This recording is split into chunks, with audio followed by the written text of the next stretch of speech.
Muy buenas noches, tardes, mañanas, cuando sea que vean esto y todo ese procedimiento que siempre hacemos a todos. Y bienvenidos a una nueva clase de historia que el día de hoy nos convoca en el número 80 aniversario del levantamiento del gueto de Varsovia. El levantamiento más importante de la resistencia judía contra el nazismo, que tuvo lugar, o inició el 19 de abril de 1943 en el gueto de Varsovia, el principal gueto de la Polonia ocupada por el nazismo. Como habrán notado, tenemos una serie de cambios ahí de ángulo y posicionamiento y estamos viendo cómo sale. Esperemos que se vea lindo, agradable y estético. Todavía no termino de resolver si acá ustedes me ven a los ojos más claramente que de la otra forma, pero bueno, son cuestiones que se irán viendo sobre la marcha. Así que el día de hoy vamos a tener un video en el que justamente vamos a analizar el trasfondo del levantamiento del gueto de Varsovia y el significado de este para la historia de la resistencia judía. Y a su vez, ¿qué balance podemos hacer? Antes de arrancar propiamente el video, hay anuncios parroquiales. ¿Cuál es el anuncio parroquial del día de hoy? Bueno, el anuncio parroquial del día de hoy es que la semana que viene hay show en Morón. La semana que viene volvemos a mi tierra natal, el viernes 28 de abril, a mi patria natal de Morón para presentar Grandes Boludos en la Historia, una nueva edición de este ciclo que a través de la historia y el humor nos invita a reflexionar sobre los boludos de nuestra fauna nacional, autóctona e internacional. Así que están todos invitados a Grandes Boludos en la Historia en el Centro Cultural Bartolina en Morón. Bartolina queda en la esquina de las calles French y Rivadavia. Para reservar sus entradas, ojo con esto no es por alternativa teatral, lo tienen que reservar al número 11 39 28 98 42.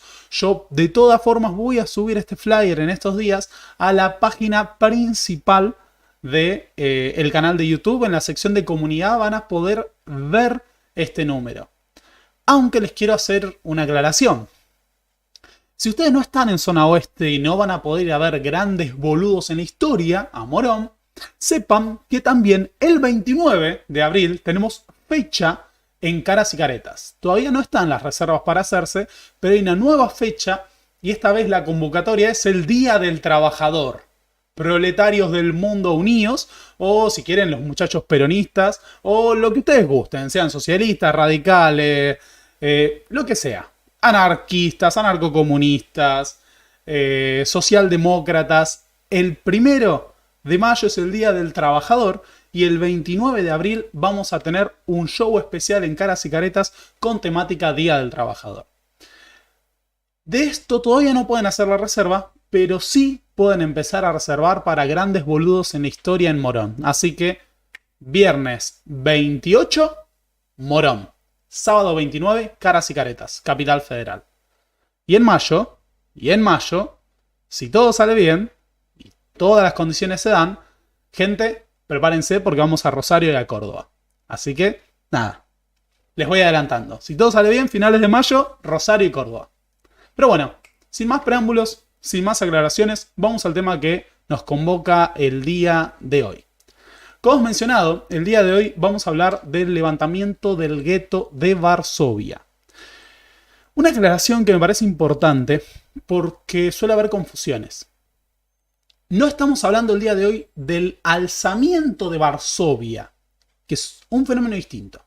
Porque hay dos grandes levantamientos de Varsovia. Hay un primero que es en abril de 1943 y que es un levantamiento propio de la resistencia judía a partir del enfrentamiento ante la posibilidad de ser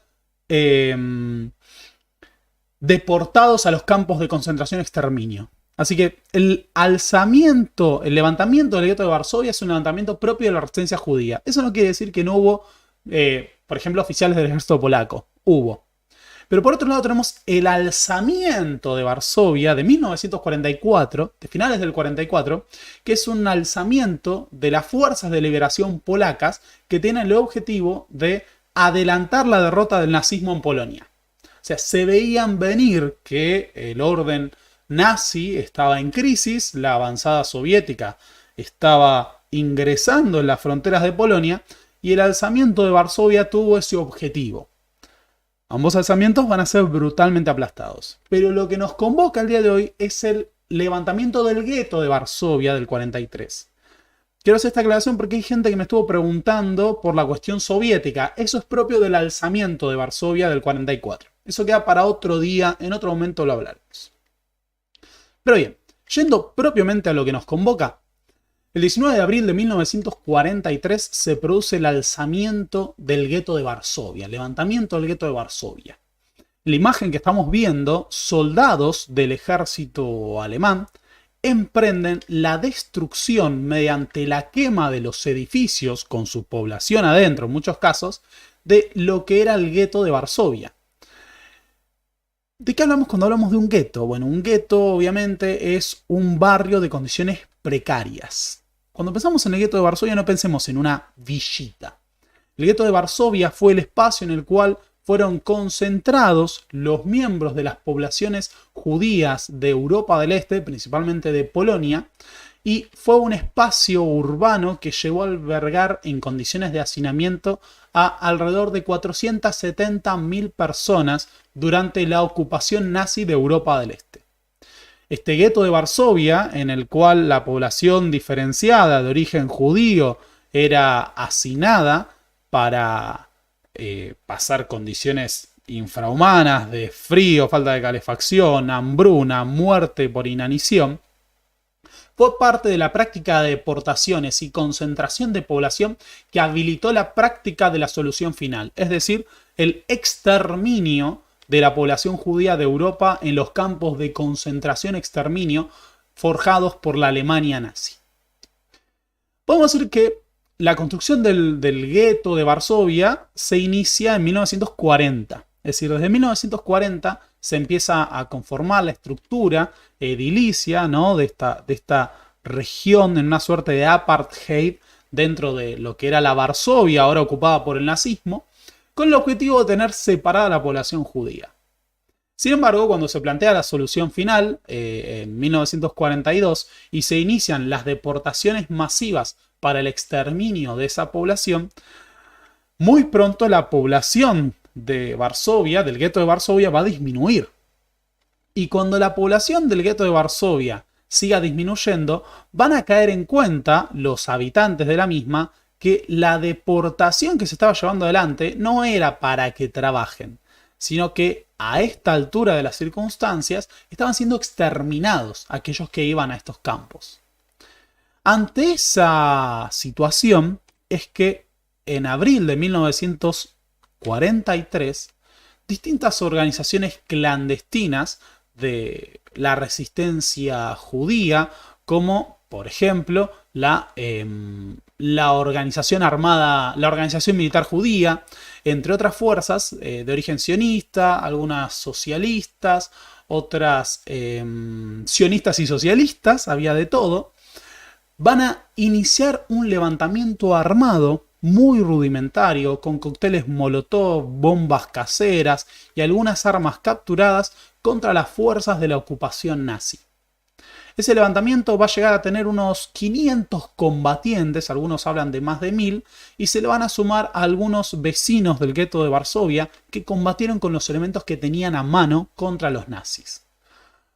Como nos podemos imaginar, ante esta diferencia de armamento y capacidad militar, por un lado fuerzas profesionales plenamente equipadas y superiores en número, y por el otro un grupo de milicianos equipados rudimentariamente, va a suponer un enfrentamiento sumamente desigual y adverso para la resistencia judía, que va a ser brutalmente derrotada en mayo del 43. El levantamiento, que empieza entonces con una serie de francotiradores y ataques sorpresivos, ataques con bombas, molotov y demás, culmina con una demolición mediante incendios, bombardeos y matanzas de todo el gueto de Varsovia. En mayo de 1943 se produce la definitiva rendición de los últimos combatientes milicianos judíos, el 16 de mayo, y las autoridades nazis proceden a llevar adelante matanzas, fusilamientos, torturas y culminar la deportación que termina de arrasar el gueto de Varsovia, que queda totalmente despoblado. Ese alzamiento, ese levantamiento del gueto de Varsovia fue la máxima expresión de la resistencia judía contra el exterminio llevado adelante por la Alemania nazi. Eso es de lo que vamos a hablar el día de hoy. Así que lo que les propongo es que analicemos cuál es el contexto, cuáles son las raíces de ese levantamiento del gueto de Varsovia y cómo se inscribe el nazismo en la tradición antisemita de la historia de Europa y el mundo. Una serie de aclaraciones puntuales que son necesarias a la hora de abordar el tema del levantamiento del gueto de Varsovia y además y centralmente el nazismo. Los nazis no inventaron el antisemitismo. Esto es muy importante. Cuando nosotros pensamos en el antisemitismo y el holocausto y pensamos en la política de exterminio impuesta por los nazis, muchas veces caemos en un lugar común, muy facilista, que es atribuirles a los nazis simple y llanamente el ser los depositarios de todos los vicios propios del racismo, el antisemitismo, y hacerlos una suerte de gran chivo expiatorio de las culpas sobre no solo la violencia estructural racista y antisemita de Europa, sino también la violencia de la Segunda Guerra Mundial. ¿Esto es una reivindicación del nazismo? No, estamos muy lejos de eso. Estamos prácticamente en el extremo contrario. Pero sí hay un punto a destacar. Un autor que a mí me gusta mucho y lo he citado bastante, que es Enzo Traverso, autor de La Sangre y Fuego, de la Guerra Civil Europea, 1914-1945, plantea que se construye una narrativa de la experiencia de una guerra civil en Europa, que es como él llama al proceso iniciado en la Primera Guerra Mundial y terminado con la rendición alemana, en el que se construye una visión idílica. Pareciera, ¿no?, con una suerte de narrativa de la maldad nazi que atacó a una población que fue tomada por rehén de parte de los jerarcas nazis en una agresión externa en la que no tuvo ningún involucramiento. Entonces pareciera que la Segunda Guerra Mundial fue simple y llanamente la agresión nazi sobre el mundo. En esta narrativa, por ejemplo, plantea Enzo Traverso, la narrativa de esa guerra civil europea que se construye a posteriori, el colaboracionismo es invisibilizado. Las prácticas de complicidad son invisibilizadas, pero también muchas de las prácticas de resistencia en los frentes internos. Muchos de los posicionamientos y debates de aquellos que fueron partícipes activos de la resistencia, así como también de los crímenes, de los crímenes de guerra cometidos por los aliados. ¿En qué sentido? Bueno, en Enzo Traverso hay un episodio que cita que es un bombardeo aliado sobre población civil. Un bombardeo que después no recibe homenajes oficiales, porque en la narrativa que se construye de la Guerra Civil Europea había que focalizar los males en el nazismo. Y en un nazismo que es una fuerza exógena, un grupo de jerarcas nazis que tomaron de rehén a Europa, como si no hubiera habido un proceso de complicidad y colaboracionismo muy extendido, o como si la violencia de carácter racista, ideológica, antisemita, no estuviera fuertemente incrustada en la sociedad europea. Por eso, si bien este video no se propone analizar extensivamente ni el antisemitismo ni el nazismo en su totalidad, tampoco vamos a hablar extensivamente del Holocausto, sí quiero reconstruir algunos puntos que son centrales. Uno de ellos es propiamente el antisemitismo europeo. Para poder plantear un análisis serio de la Shoah o el Holocausto, el exterminio nazi, hay que primero buscar las raíces del antisemitismo. ¿De dónde sale el antisemitismo que vehiculizó a los nazis hacia el exterminio sistemático de millones de seres humanos por sus creencias y, entre comillas, su contenido racial, su origen étnico? ¿Cómo fue posible que la nación más avanzada tecnológicamente del mundo y una de las cunas de la filosofía, del pensamiento ilustrado, de las ciencias sociales, haya cometido tal atrocidad? Bueno, para empezar, no podemos analizar esto simple y llanamente como si el nazismo hubiera brotado de la nada y un día hubieran implantado artificialmente un sentimiento antisemita en la población que no tenía ningún antecedente. Si nosotros queremos buscar las raíces del antisemitismo que lleva al Holocausto, a la Shoah, tenemos que plantearnos un análisis de larga duración que se remonta por lo menos hasta la Edad Media. El antisemitismo, como sabemos, en realidad el antisemitismo es una definición más amplia que refiere al odio a los pueblos semitas, dentro de los cuales también podemos incluir a la población árabe. Además del antisemitismo, muchos hablan hoy en día de la judeofobia, es decir, el rechazo a la población judía. Para el caso, dado que es el término más utilizado, vamos a aplicar el concepto de antisemitismo. Pero debemos resaltar que pueblos semitas no son lo mismo que pueblos judíos. Todos los judíos, no, ni siquiera todos los judíos, ¿no? Pero gran parte de los judíos históricos son de origen semita, pero no todos los semitas son judíos. ¿No? Los semitas son un pueblo de origen afroasiático, un conjunto de pueblos de origen afroasiático que estuvieron extendidos en Oriente Medio. Entre ellos podemos incluir a los árabes. Pero bien, cuando pensamos en el antisemitismo europeo, una de las raíces centrales es la Edad Media.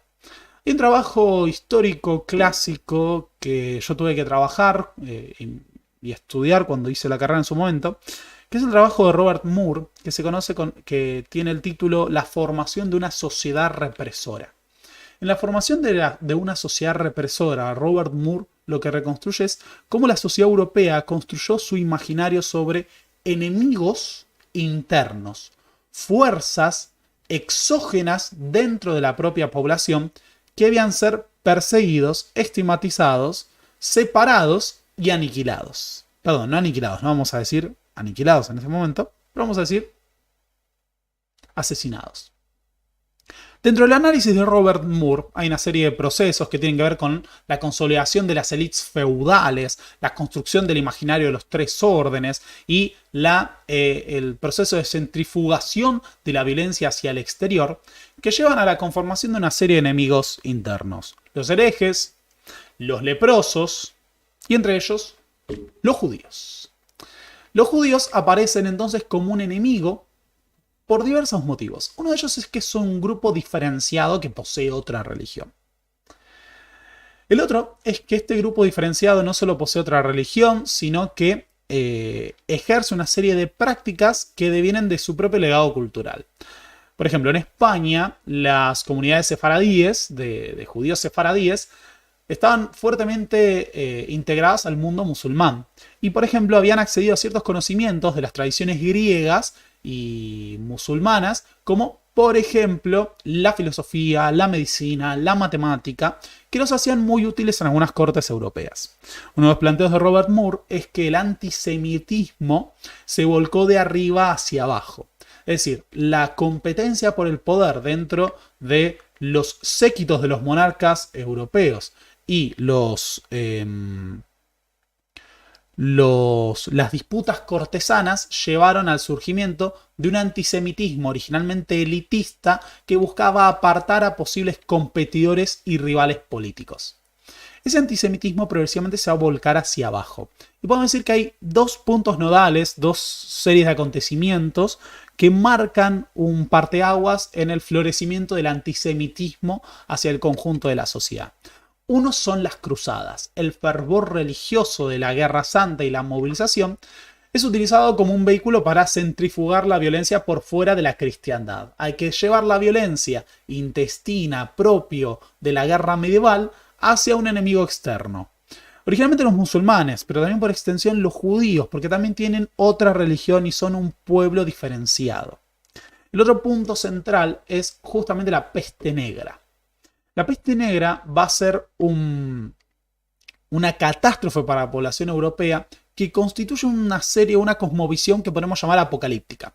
Pareciera que se aproxima al fin del mundo, hay que buscar soluciones, explicaciones y hay que tratar de salvar a nuestra sociedad. La peste negra fue un gran generador de chivos expiatorios y el chivo expiatorio por excelencia en la historia de Europa es el pueblo judío. De hecho, en España tenemos montones de fuentes del siglo XIV en las que se acusa a los médicos judíos de envenenar a los cristianos, provocando la epidemia de peste negra. Es así que la violencia antisemita está endémicamente instalada en Europa desde la Edad Media y vamos a tener episodios conocidos como los pogromos. ¿Qué eran los pogromos? Bueno, matanzas de población judía llevadas adelante de manera colectiva. Hay una serie de pogromos muy importantes que se producen durante la Primera Cruzada, ¿no? Cuando, por ejemplo, la Cruzada de los Pobres iba hacia Tierra Santa y no encontraba una explicación de que Dios no había proveído de los medios para poder llegar, porque habían salido con un pedazo de pan y lo que podían cargar en sus manos, empiezan a atacar a población judía. Esto también era visto como otra forma de cumplir un mandato, que era el asesinar a los infieles. El otro punto cúlmine, obviamente, es con la peste negra. Durante sobre todo la segunda mitad del siglo XIV, vamos a tener una serie de pogromos, matanzas a gran escala de judíos en distintas regiones de Europa. Y acá hay que destacar, obviamente, los pogromos en España. En Castilla se llevan adelante los pogromos de 1391, en los que son asesinados montones de habitantes de las juderías.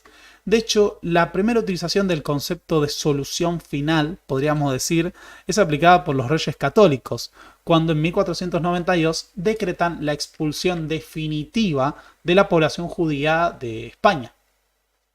Un punto central es que cuando se habla de la Inquisición española se instala con el objetivo de perseguir a los herejes. Y el principal enemigo interno de la Inquisición española son las redes de marranos o criptojudíos. Los marranos, marrano era el término despectivo que se utilizaba para aquellos que, bautizados cristianos, todavía practicaban el judaísmo y por lo tanto incurrían en la herejía. Los marranos son el gran enemigo interno de la Inquisición española. Y de hecho, el peso que tiene la Inquisición española, la persecución cultural y religiosa, llevan a que, por ejemplo, el Renacimiento y el humanismo español sean muy distintos al del resto de Europa. Esta cerrazón propia de la persecución que se lleva adelante contra las disidencias religiosas es la que permite, por ejemplo, la internalización de ciertas identidades. En su trabajo La lógica de las hogueras, el historiador alemán Nathan Bachtel plantea que el funcionamiento burocrático de la Inquisición es una de las raíces de la banalidad del mal, una fuerza burocrática que, persiguiendo un fin visto como el bienestar colectivo a través de la eliminación de la herejía, construyó una serie de procedimientos para perseguir enemigos internos que terminaban burocratizando la muerte. Lo que hay que decir, otro día lo trabajaremos ampliamente, es que la Inquisición no era tan arbitraria como solemos pensarla. Obviamente, asesinar a alguien por sus creencias es sumamente arbitrario, estamos todos de acuerdo en eso. Pero nosotros solemos pensar muchas veces que te denuncien a la Inquisición eso implicaba tu asesinato inmediato. Y en realidad hay una proporción minoritaria de los condenados o los perseguidos por la Inquisición que terminaban siendo asesinados en la hoguera. Muchos terminaban siendo relapsados después de los autos de fe o pagaban otras penas. Pero un punto central en la persecución a las redes de marranos y criptojudíos en España es que van a legar a la sociedad española una forma de racismo estructural que va a quedar ligado a lo que se conoce como los estatutos de pureza de sangre. Debido a que muchos judíos terminaban convirtiéndose al cristianismo para escapar de las persecuciones o para abrirse nuevas puertas dentro de su propia carrera política, se va a instalar un sentimiento de persecución generalizada a aquellos que contengan antecedentes judíos en su linaje. De esta forma, el español puro estaba en una situación mucho más privilegiada que aquel que tenía alguna forma de ascendencia judía. Esos estatutos de pureza de sangre son la base de otras formas de racismo estructural que la sociedad española exporta a otras regiones, por ejemplo, a América. Sin embargo, a la hora de pensar el antisemitismo, hay que establecer un parteaguas en el siglo XIX. Porque hasta acá podemos hablar de un antisemitismo tradicional. ¿no? Endémico, vinculado a la existencia de un otro dentro de mi sociedad. Pero el siglo XIX, con el ascenso de los nacionalismos, con la conformación de los estados-nación modernos, pero también con el advenimiento de la ciencia moderna, surge otra forma de antisemitismo que podemos llamar moderno o científico. Un punto central en todo esto es justamente la construcción del concepto de nación. La nación, como comunidad unificada, tenía que tener una serie de raíces y bases firmes. Entre ellas se encuentran la historia común, el lenguaje y la religión. La existencia de comunidades, como las comunidades judías, que comparten sus propias tradiciones y su propia religión, era visto como un obstáculo para la identidad nacional. Es por eso que con el nacionalismo europeo de la segunda mitad del siglo XIX aparecen otras formas de antisemitismo que van a ser reforzadas justamente por el discurso del imperialismo, como siempre. El imperialismo no solo planteaba la superioridad de las naciones europeas destinadas a conquistar el mundo, sino que le daba un rol tutelar a las razas europeas o blancas sobre otros pueblos. Esto no solo va a ser propio de Europa, sino que podríamos decir es propio de Occidente. Ese racionalismo, ese racismo elegante, estructural, cientificista establecido por la sociedad occidental es también utilizado en otras regiones. Es utilizado por Estados Unidos, pero también utilizado, por ejemplo, en la Argentina, donde se hablaba justamente del proceso de aplastar a la barbarie y la construcción de la raza criolla. El imperialismo, el sometimiento de los pueblos de Asia y África van a llevar al surgimiento de lo que podemos llamar un racismo elegante, un racismo científico. Va a haber diversas raíces. Por un lado tenemos la antropología.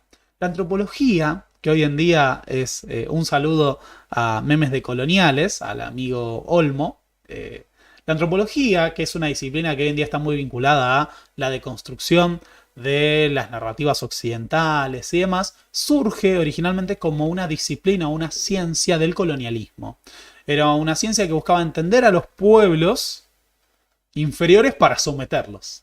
Por eso uno de los padres de la antropología, que era Lewis Morgan, hablaba de los distintos estadios: el salvajismo, la barbarie y la civilización.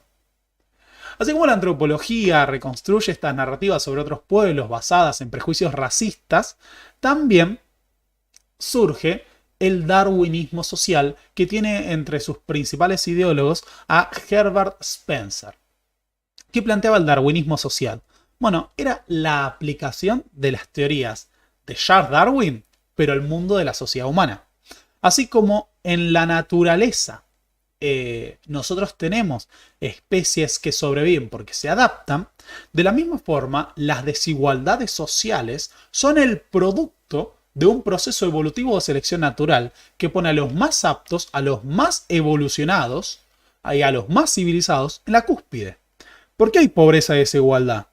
¿Porque existe una estructura formada para que haya ricos y pobres? No, hay pobres y hay ricos porque hay competencia entre los miembros de la especie humana y aquellos más aptos, más evolucionados, llegan a la cima. Acá, como acá dicen María y José, influyó mucho justamente el positivismo.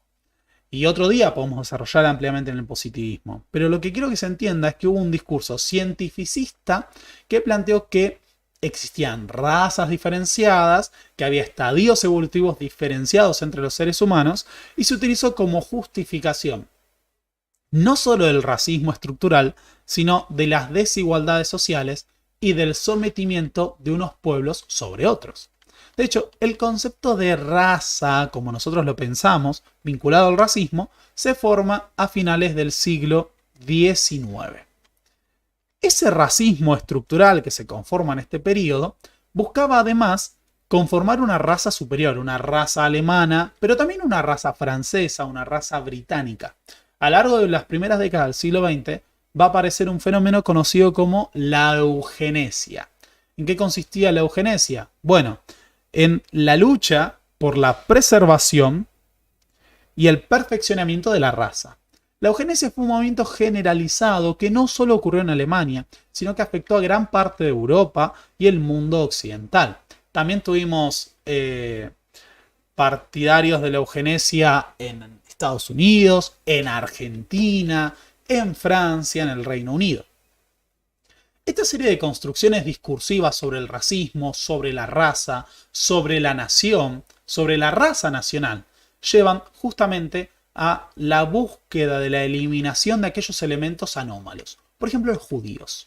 Los judíos, a partir del siglo XIX, van a experimentar una forma de discriminación muy distinta, que empieza a tener prejuicios nacionales y cientificistas. Parte de este discurso nacionalista que buscaba fuerzas que atacaban a la nación es el que va a permitir construir también la narrativa de la conspiración judía internacional. Este panfleto antisemita estadounidense tiene la consigna "La historia se repite". Y vemos a un tío Sam crucificado siendo expoliado por magnates judíos que exprimen las riquezas de los Estados Unidos.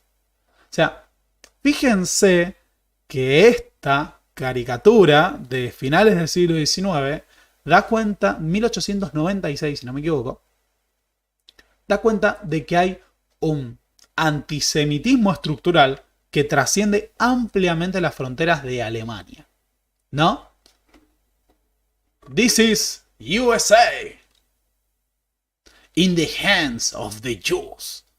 Esto es Estados Unidos en las manos de los judíos. Que fíjense que acá aparece en la forma de democracia, demócratas, republicanos, los piratas de Wall Street que sacan el dinero de Estados Unidos. Esta narrativa antisemita no solo va a ser propia de Estados Unidos, sino que también llega a Europa.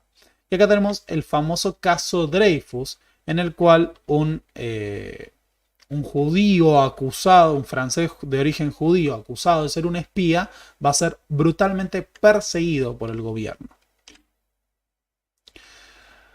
Si el nacionalismo, el cientificismo, el discurso racista elegante fueron centrales para la conformación de ciertos dispositivos racistas antisemitas, la Primera Guerra Mundial lleva a una exacerbación de este proceso. Con la Primera Guerra Mundial no solo son movilizados masivamente los combatientes, sino que se construyen narrativas de pureza y defensa nacional. Veamos, en esta caricatura, por ejemplo, de origen alemán, Rusia aparece como un monstruo que lo devora todo y el soldado alemán se está defendiendo. Por el otro lado, tenemos a los franceses planteando que los alemanes son godos, que son bárbaros, que son hunos. También tenemos a los alemanes demandando a las fuerzas francesas que no empleen soldados de sus colonias porque contaminan el campo de batalla europeo. En el proceso que rodea a la Primera Guerra Mundial aparece cada vez más extendido este discurso de la conspiración judía internacional. Quiero remarcar, me parece muy importante, que este es el diario semanal de Ford. Ford, quiero hacer hincapié, es Ford, efectivamente Ford.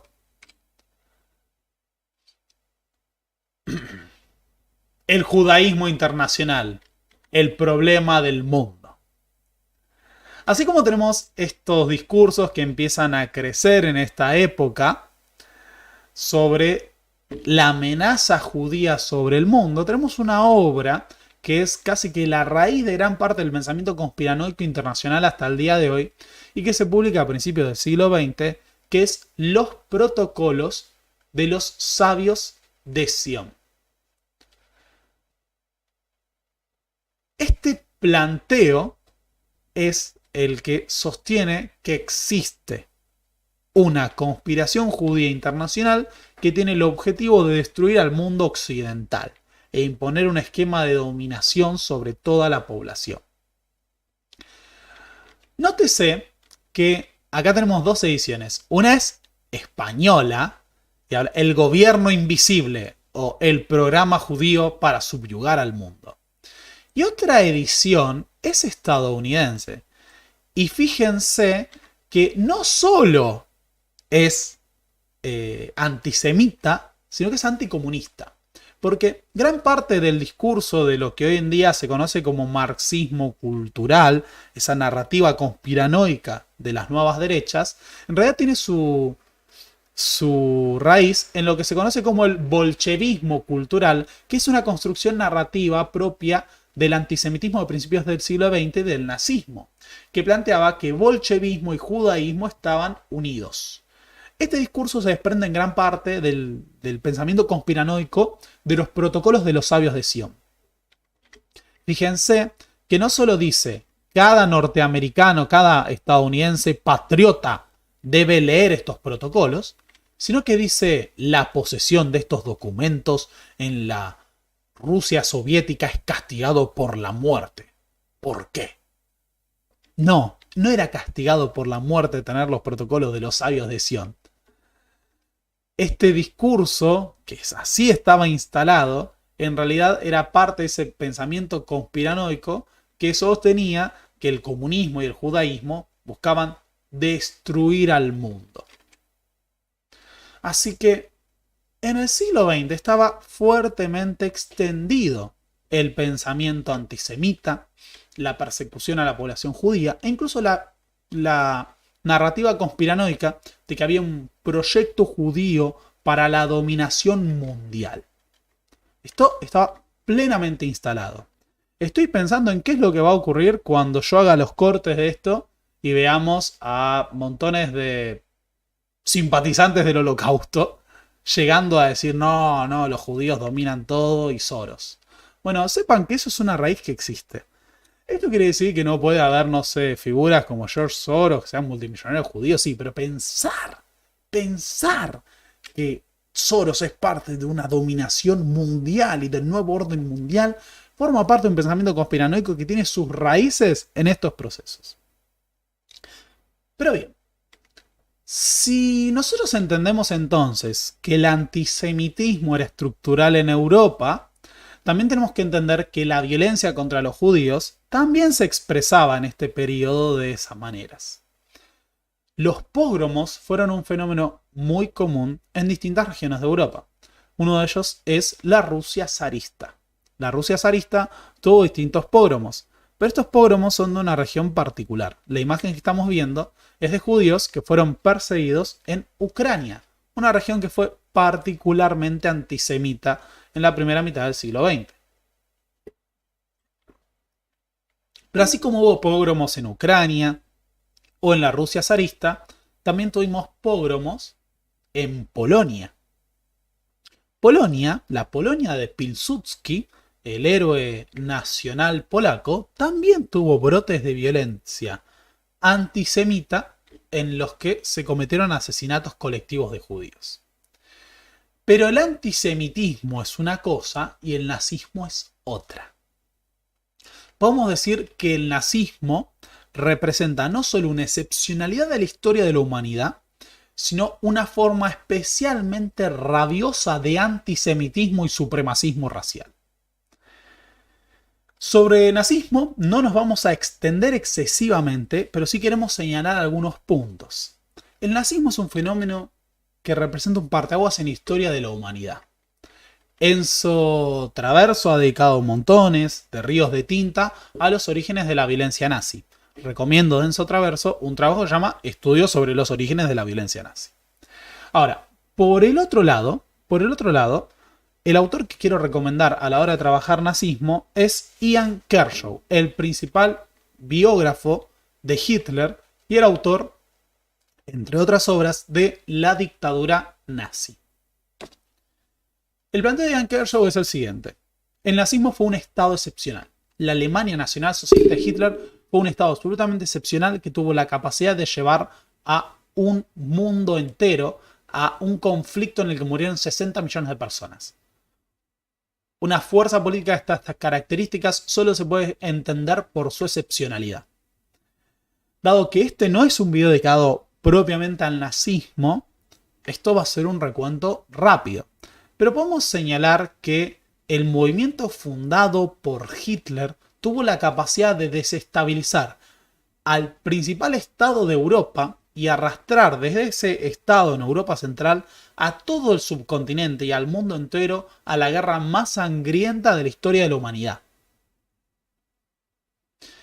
Alemania ocupa históricamente un lugar privilegiado en el concierto de las naciones europeas. Es la economía más importante de Europa continental desde finales del siglo XIX y ha sido también históricamente la poseedora del ejército más poderoso de Europa hasta la desnazificación. Hitler y el nazismo no son un grupo de psicópatas locos que llegaron repentinamente al poder y tomaron de rehén a Alemania. Sino que para entender el ascenso de Hitler y la construcción de la autoridad del nazismo hay que tener en cuenta diversos factores. Hubo un caldo de cultivo que permitió el ascenso de ese extremismo nazi y el arrastre del país y de todo el continente a una guerra mundial. Para empezar, una de las raíces para entender el antisemitismo o el nazismo propiamente es el militarismo prusiano. La construcción del Segundo Imperio Alemán por parte de la clase Junker, la aristocracia prusiana, se basó en un fuerte nacionalismo y militarismo que hacía del profesionalismo, la rigidez, la disciplina y el expansionismo militar una de sus principales banderas, sustentadas en un fuerte nacionalismo germano o pangermano. Ese militarismo fue derrotado abruptamente en una Primera Guerra Mundial que fue percibida como una humillación nacional. El Tratado de Versalles no solo vuelca hacia la población alemana un gran sentimiento de humillación, sino que esto se va a arrastrar hacia el conjunto de una población que durante generaciones va a sentir que no solo su territorio fue mutilado, sino su propio orgullo nacional. Para colmo, la Alemania derrotada del Segundo Imperio enfrenta su propio proceso de revolución y transición política que va a llevar al surgimiento de la República de Weimar, la primera experiencia republicana de la historia de Alemania. Pero la República de Weimar es un periodo bastante convulso, en el que vamos a tener revoluciones como la revolución espartaquista, que intentó la conformación de un estado socialista en el contexto de la Revolución Rusa, o el levantamiento militar derechista de Kapp. En este contexto, la violencia paramilitar empleada por los Freikorps y las terribles represiones van a llevar a que los militares prusianos, o los herederos del militarismo prusiano, construyen una fuerte autoridad y un gran repudio hacia los grupos socialistas y comunistas percibidos como los orquestadores de la derrota alemana. El hecho de que la naciente República de Weimar haya sido la que firmó la Paz de Versalles y la que tuvo que cargar con el peso de las consecuencias políticas de esa paz, va a ser visto por las Fuerzas Armadas como una dura astilla en el orgullo alemán y va a llevar a que históricamente el ejército alemán tenga una terrible desconfianza de la capacidad de los gobiernos civiles. Esto está muy bien reconstruido en la obra de Ian Kershaw, Descenso a los Infiernos, un libro que recomiendo enormemente, que es una historia de Europa desde 1914 hasta 1949. Este proceso, entonces, de repudio a la institucionalidad republicana democrática fortalece entonces un sentimiento de rechazo hacia las masas, hacia los movimientos socialdemócratas y comunistas que surgieron en el contexto del desplome del Segundo Imperio. Para colmo, tenemos que sumar las estructurales crisis económicas que va a experimentar la Alemania de Weimar en el periodo de la primera posguerra, sobre todo con la experiencia de lo que fue la hiperinflación. Así que inestabilidad económica, fuerte rechazo de las autoridades políticas, un militarismo creciente, una crisis del orgullo nacional, pero también un proceso de liberación cultural. En esta época se produce un gran florecimiento de la intelectualidad, la cultura, el arte, el teatro en Alemania, que es uno de los momentos más, no me sale la palabra que quiero utilizar, fructíferos. Por ejemplo, en esta época va a terminar naciendo, por ejemplo, la Escuela de Frankfurt. Ahora,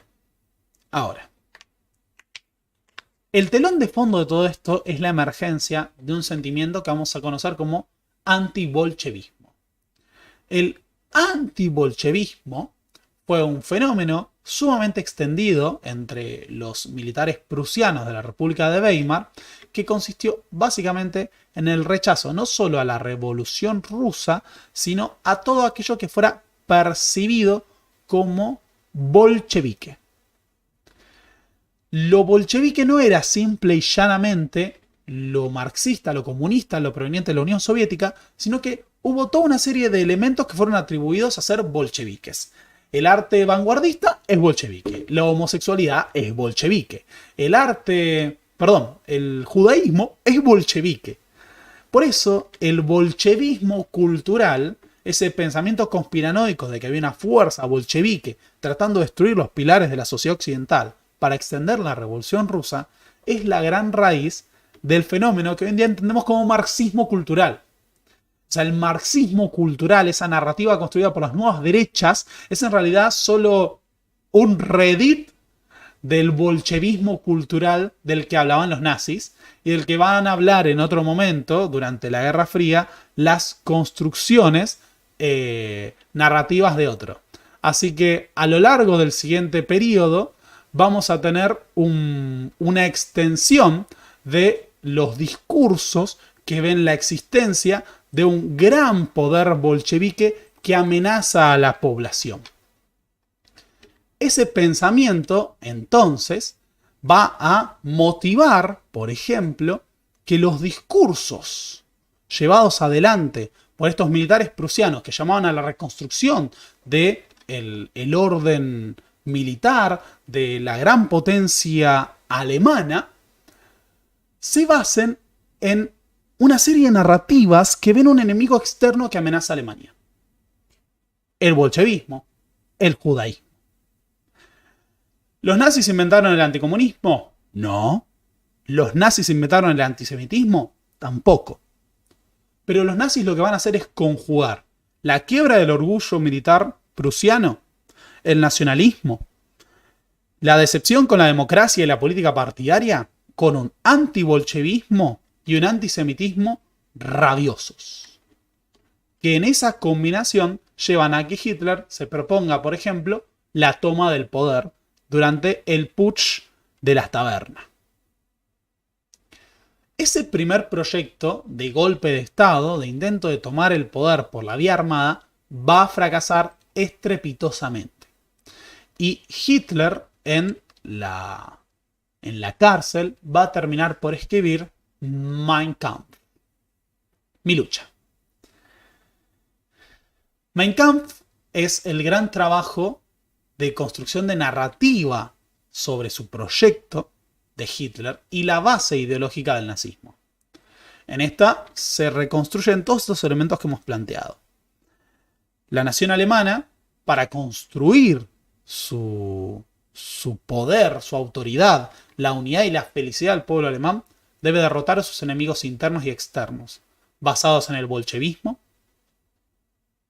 y el poder de los judíos, el judaísmo internacional, que se propone someter al pueblo alemán, porque en la narrativa que construye el nazismo, los grandes capitales extranjeros son capitales judíos, que son los que amenazan al pueblo alemán, son los que empobrecen, y además han sido los judíos, bajo la máscara de la Revolución Democrática, los que clavaron el puñal que impuso la derrota en la Primera Guerra Mundial.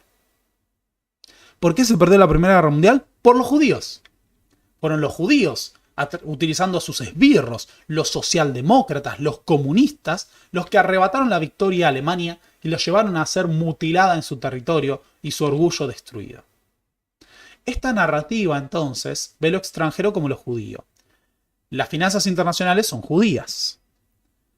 El bolchevismo es judío. la construcción de la narrativa conspiranoica y rabiosamente antisemita del nazismo, lo que hace es colocar en una serie de enemigos externos las responsabilidades sobre la crisis que enfrenta la nación alemana. Pero no solo se construye una narrativa que apunta a la fuerza de los grandes capitales judíos, sino que se plantea que el judío está extendido entre toda la población. Va a haber un discurso cientificista nazi que plantea la existencia de una raza aria y de una raza judía. Una raza judía corrompida, no solo inferior, sino corrupta, que mancha, que extiende enfermedades y que amenaza la pureza de la raza alemana. Esto se combina con no solo un enorme estudio de la psicología de masas, sino con un gran proceso de coacheo de Hitler. Nosotros hoy en día estamos acostumbrados a pensar en la política o la construcción de narrativas y campañas políticas desde los tiempos recientes. Pero la Alemania nazi tuvo un gran estudio de masas y de propaganda que permitió generar un efecto multiplicador del discurso y el carisma de Hitler. A esto hay que sumar, obviamente, la implementación de la violencia. Uno de los pilares del ascenso del nazismo al poder fue la utilización de la violencia de los grupos de choque para aplastar a sus enemigos políticos y poder instalar un clima de caos, de violencia, al que se podían presentar como los solucionadores, los pacificadores. El ascenso de Hitler en finales de la década del 20 y durante la década del 30 va a ser espectacular. Uno de los grandes debates que me parecen centrales es ¿a qué atribuimos la victoria de Hitler? Si nosotros observamos los números de la década del 20, estaba claro que las fuerzas comunistas y las fuerzas socialdemócratas eran muy superiores en número. Pero durante la década del 20, la política defendida por la Internacional Comunista era que no había que apoyar al socialfascismo, que era como llamaban a los socialdemócratas. Básicamente los comunistas en la década del 20 decían socialdemócratas y fascistas son lo mismo. Entonces los esfuerzos del movimiento comunista estaban en atacar a los gobiernos socialdemócratas, sin leer la amenaza que se erguía sobre ellos, que era el ascenso del fascismo. Cuando procesen esto va a ser demasiado tarde. Uno de los planteos de Ian Kershaw, pero también de Joseph Fontana, de Erich Hobsbawm, es que la división entre socialdemócratas y comunistas fue una de las bases para permitir el ascenso del nazismo. Y ese excesivo ataque de los comunistas a los socialdemócratas desvió fuerzas y generó divisiones entre aquellos que podían presentar un frente común contra el fascismo y el nazismo. Así, el ascenso de Hitler va a ser el ascenso de una fuerza que no es la totalmente mayoritaria. A veces se dice, bueno, Hitler ganó las elecciones. Hitler ganó las elecciones, fue el Partido Nacional Socialista fue el partido más votado, con poco más del 30 y pico % de los votos. Ojo con esto, porque no es que la enorme mayoría de la población votó al nazismo, sino que el nazismo se convirtió en el partido más votado en un sistema sumamente plural y después formó coalición con Hindenburg. Y cuando Hindenburg muere, se concentra el poder en la autoridad de Hitler y un partido que no había movilizado a la mayoría del electorado. O sea, ser primera fuerza no quiere decir ser la mayoría. En los sistemas europeos, en donde tenemos múltiples partidos y el bipartidismo no es tan común, las fuerzas mayoritarias son fuerzas que obtienen el 30 y pico % de los votos, que obtienen como mucho el 40% de los votos. Lo que hizo Hitler, en realidad, fue construir mayoría a partir de un gobierno de coalición con Hindenburg y después utilizó esa mayoría para aplastar a todas las demás fuerzas. Pero el nazismo no es que fue votado por más de la mitad de la población del electorado. Eso no ocurrió durante el ascenso de Hitler al poder. Era el partido mayoritario, por no tanto, y con esa demostración de fuerza electoral logró construir la coalición con Hindenburg que después le permitió tomar el poder y convertirse en el Führer, aquel que unificaba los cargos de presidente y canciller de Alemania. Lecciones para tomar. No dividirse sectariamente ante una fuerza. Perdón, pero ya que estamos, ante una fuerza de extrema derecha que amenaza a la población. Hitler no solo tiene un proyecto para Alemania, tiene un proyecto para el mundo.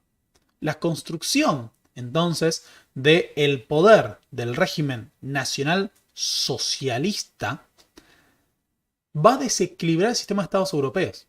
El estado más importante de Alemania, el estado más importante de Europa, la principal economía de Europa y el que ha sido históricamente el estado militarmente más poderoso, ahora es cooptado por un movimiento extremadamente radical en lo político, supremacista, belicista, racista, antisemitista, que no cree en la política partidaria, que cree en la acción y que tiene un discurso y un proyecto para Alemania y para Europa.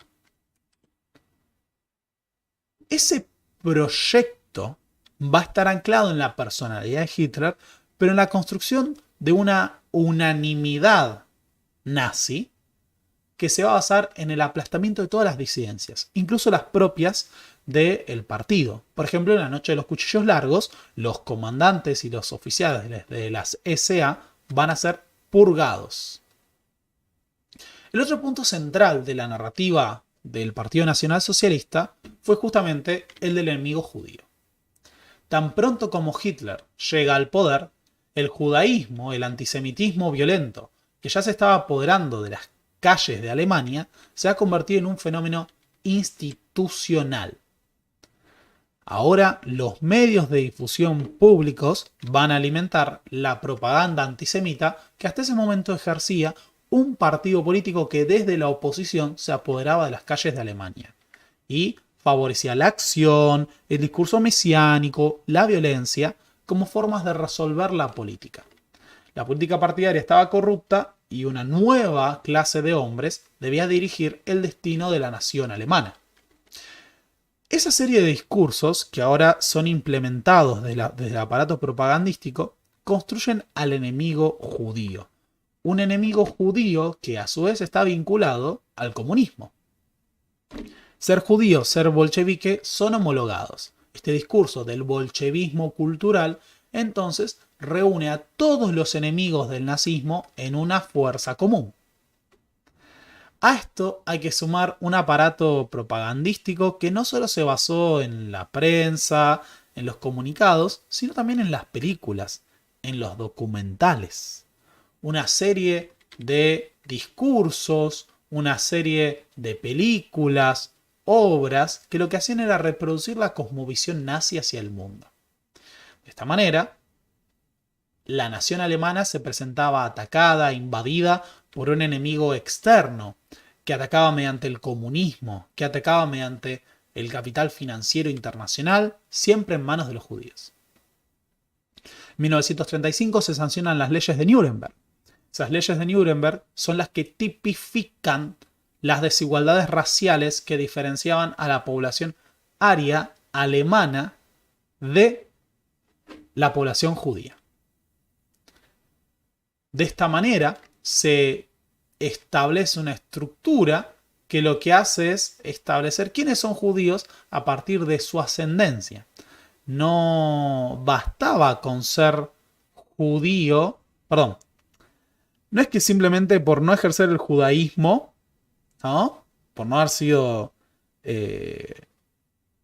por no haber heredado el judaísmo y ser un practicante, uno no era judío, sino que si podía rastrear en su árbol familiar la presencia judía en cierto grado, uno era judío. A partir de esto se instala un proceso de segregación de la población judía de Alemania. Esa segregación se da a nivel institucional, se da a nivel legal. Los judíos no pueden disfrutar plenamente de los derechos civiles de cualquier otro ciudadano. Son inhabilitados para ejercer profesiones como la docencia o cargos en el Estado. Se lleva adelante una serie de leyes draconianas que convierten a los judíos en ciudadanos de segunda clase. Posteriormente se va a pretender apartarlos y diferenciarlos físicamente. Se utilizaban manuales para reconocer a los judíos. ¿Cuáles eran los elementos que distinguían a los judíos? Las narices, las orejas, ciertas composiciones de rasgos faciales determinaban que uno era judío. Y de esta manera, incluso el sistema educativo alemán se basó en la diferenciación de judíos y alemanes. Uno tenía que asimilar que estas eran diferencias raciales, no religiosas, raciales, que estaban llevando a la, no me sale la palabra que hay que utilizar, la corrupción, a la degeneración de la raza alemana. Incluso se planteaba que justamente el contacto con judíos facilitaba la propagación de ciertas enfermedades. El sostenimiento de relaciones sucesivas entre personas judías o personas arias y judías iba a llevar a la degeneración y deformación de una raza alemana ante un elemento judío cada vez más corrompido. Cuanto más se reproduzcan entre sí judíos y alemanes, los alemanes van a desaparecer en medio de una degeneración que va a construir a una raza de seres inferiores, los Untermenschen, los subhumanos, infrahumanos. Estas narrativas pasan a la acción. La acción violenta se va a desplegar a gran escala con La Noche de los Cristales Rotos de 1938, cuando un llamado a un boicot de las tiendas, los locales, los almacenes judíos se convierte en un gigantesco pogromo a escala nacional que lleva a la destrucción de los locales, las sinagogas, asesinatos, torturas, palizas, quemas de libros, todo aquello que fuera identificado como judío, pero también como bolchevique. Además está a decir que el Estado nazi en el poder estableció un alto grado de nivel de excepción que permitió la persecución y eliminación de todas las fuerzas socialdemócratas, comunistas, todo aquello que no fuera perteneciente al Partido Nacional Socialista fue eliminado. De hecho, el Partido Nacional Socialista se convirtió en el partido de Estado en todos los niveles. Sus organizaciones eran la base del funcionamiento del Estado alemán. Esa persecución a gran escala y ese proceso de eliminación de estas fuerzas es lo que permite entonces la persecución institucional masiva, legalizada del judaísmo. La población judía de Alemania entonces tiene que emprender el exilio. Las continuas amenazas que imponen para su propia seguridad los asesinatos, la violencia institucional, la segregación racial, la pérdida de derechos civiles y políticos, les hacen dar cuenta de que se avecina sobre ellos una tormenta. Es así que, en medio de las quemas de sinagogas y destrucción de locales y cultura judía, se inician los exilios voluntarios y las deportaciones. La población judía, segregada, inicia su marcha para obtener refugio en otros países europeos e incluso en Estados Unidos.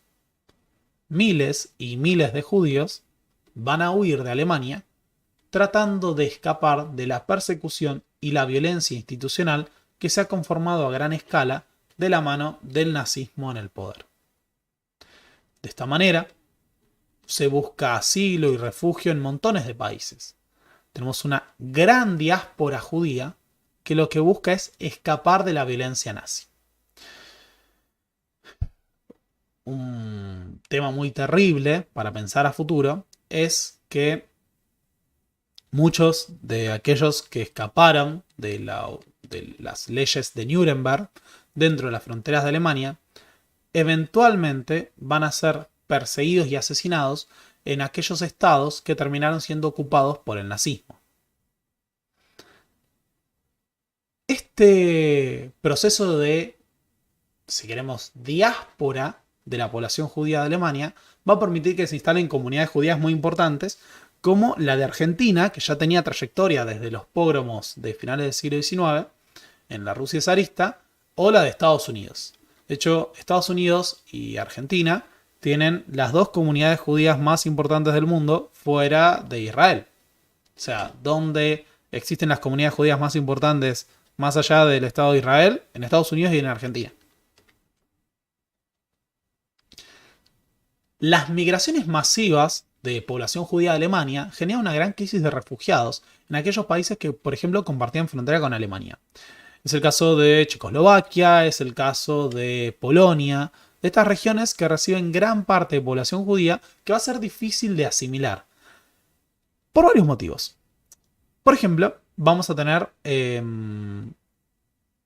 un proceso de rechazo, pogromos y discriminación en países como Polonia o en Checoslovaquia. Además se trataba de inmigrantes extranjeros. La persecución estaba muy extendida. Y además estaba la difícil asimilación de un grupo que no solo estaba segregado en Alemania, sino que históricamente tiene una fuerte identidad. Así que muy pronto vamos a tener crisis de refugiados judíos en distintas regiones, ya que muchas veces no consiguen dónde vivir ni hogares, y en algunos casos van a ser incluso no solo deportados de Alemania, sino deportados de aquellos países en los que habían exigido asilo político. Uno de los casos más graves es la expulsión de nuevo hacia Europa de miles de judíos que habían navegado hasta Estados Unidos buscando refugio. O sea, Estados Unidos expulsó población judía que pidió asilo en el país huyendo de las persecuciones del nazismo. Algunos de ellos que nunca consiguieron asilo tuvieron que volver a Alemania. Si bien las persecuciones, la violencia antisemita estaban fuertemente extendidas en la Alemania nazi hasta el 39, la violencia del exterminio masivo va a ser implementada en el contexto de la Segunda Guerra Mundial. Es durante la Segunda Guerra Mundial que se va a perpetrar, ahora sí plenamente, el Holocausto, el exterminio masivo de población judía. La Segunda Guerra Mundial no es un accidente de la historia, sino que es parte de la excepcionalidad del nazismo, no solo para la historia alemana, sino para la historia europea. De nuevo, el estado más importante de Europa, la economía más importante de Europa, las fuerzas armadas más poderosas de Europa, en manos de un movimiento extremista, racista y supremacista, que tiene un discurso fuertemente militarista y belicista. La narrativa del nacionalismo alemán había incorporado un elemento que aparece en muchos de los autores que gestaron el pensamiento geopolítico moderno, que es el concepto de Lebensraum. ¿Qué es el concepto de Lebensraum? Bueno, Lebensraum quiere decir espacio vital. Y es la definición de un espacio, un territorio necesario para asegurar el desarrollo y la felicidad de la nación alemana. Ese territorio comprende no solo recursos, sino también la población necesaria para que Alemania sea un estado plenamente desarrollado y todos los pueblos pangermanos estén unificados en unas mismas fronteras nacionales. Sí, por supuesto, y la historia del mundo. Por supuesto, Moisés. No solo para la historia de Europa. Pasa que lo estoy pensando mucho desde la narrativa de Kershaw, que es una historia de Europa, porque particularmente Europa va a ser el gran escenario de la Segunda Guerra Mundial, aunque se peleó en todos los continentes, y China es el segundo país que más población pierde, con cerca de 20 millones de muertos. La violencia endémica de Europa la convirtió en una suerte de gran guerra civil, alineada a partir del eje fascismo-antifascismo. A lo que quiero ir con todo esto es que Hitler fue una amenaza inmediata, sobre todo para los europeos. En eso creo que vamos a estar todos de acuerdo. O sea, ¿quiénes padecieron más a Hitler? Los europeos, eso definitivamente. Y los soviéticos, por supuesto. Que ahí podemos plantear dónde terminan las fronteras de Europa y ese legado cultural. El concepto de Lebensraum, entonces, establecía que había una serie de recursos y territorios que debían ser integrados al Tercer Reich, al Tercer Imperio Alemán, para asegurar la felicidad y el pleno desarrollo de ese pueblo. Se necesitaba, por un lado, del territorio, para que todos los alemanes dispongan de tierra, pero además de los recursos y la mano de obra de los pueblos eslavos. De los pueblos que iban a servir al desarrollo alemán.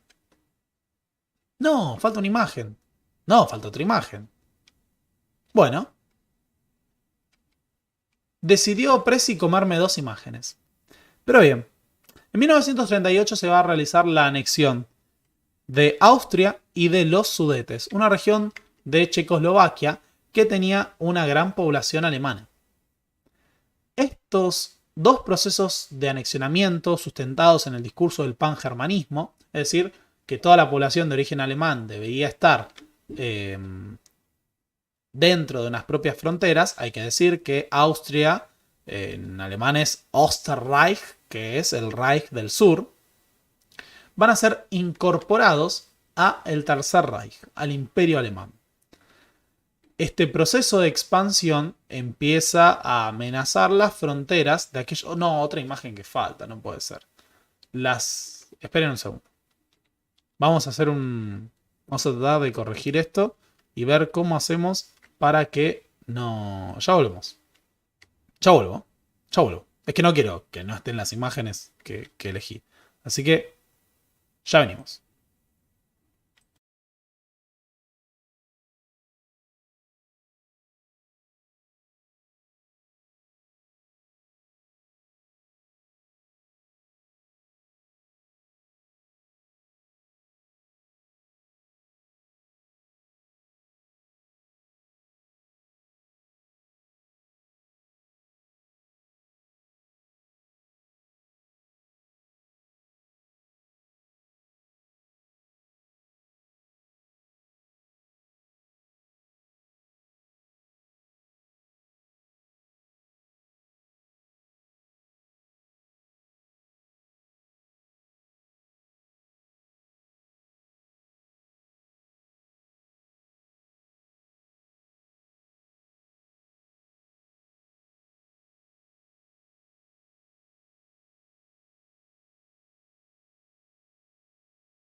Hemos vuelto. Ahí hicimos una serie de correcciones para que no nos perdamos de gran parte del material que se hubiera perdido si pasaba algo. Así que bien, lo que estábamos señalando y que es importante es lo siguiente. La anexión de los Sudetes en Checoslovaquia y de Austria, primero llevan a una crisis internacional que, podemos decir, antecede a la Segunda Guerra Mundial. Es una suerte de gran anuncio premonitorio de lo que está por ocurrir.